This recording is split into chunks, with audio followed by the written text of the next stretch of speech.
Hi, and welcome to The Click. Today we're going to be covering two-step linear equations and how to tackle them compared to one-step linear equations. Let's start. So let's just go over what one-step linear equations are from our previous lesson, since this will be somewhat related. Now, an equation are where two expressions are equal to each other. So for example, we have 3x plus 1 and we have 2, and these two are both individual expressions which are being equated with each other using this equal sign. Now, a linear equation is where the variables in each expression have the highest exponent of 1. So let's look at 3x plus 1 is equal to 2 again. Now, in this equation, the only variable seen is the variable x, and as you can see, its highest exponent is 1, since x to the power 1 is just equal to x. Now, a one-step linear equation is where the equation can be resolved in one step using operator pairs. So, as we learned in the last lesson, the two operator pairs are addition and subtraction, and multiplication and division. So let's just go over this quickly with an example. 3x is equal to 6. So since the 3 is interacting with the variable x using multiplication, and we want to single out this variable x and make it alone, to bring it to the other side, we need to utilize this specific operator pair. So instead of 3x is equal to 6, it'll become 6 divided by 3, since we're going from multiplication to division. It can also be written as 6 divided by 3 with this symbol instead.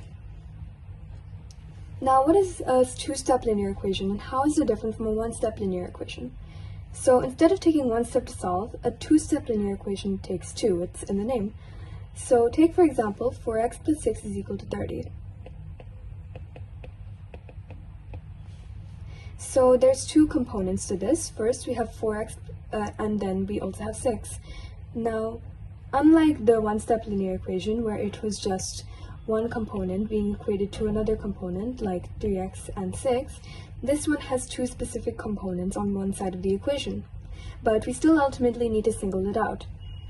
This can first be done most easily by bringing components that aren't being multiplied or divided with the variable to one side, and the element that is not being multiplied or divided with the variable x is the number 6, as it's not interacting directly with the variable like 4 is.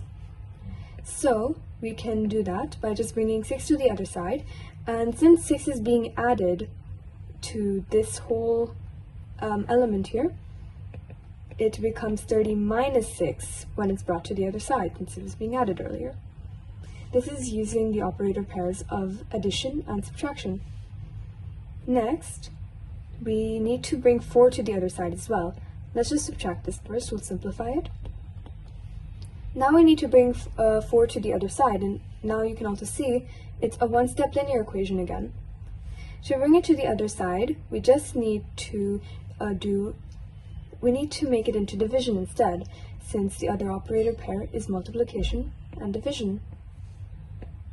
So this will become 24 divided by 4 instead, or you can also write it as 24 divided by 4 like this. You can use your 4 times tables to understand that the answer is 6. And with that, we're done. Here are the sources.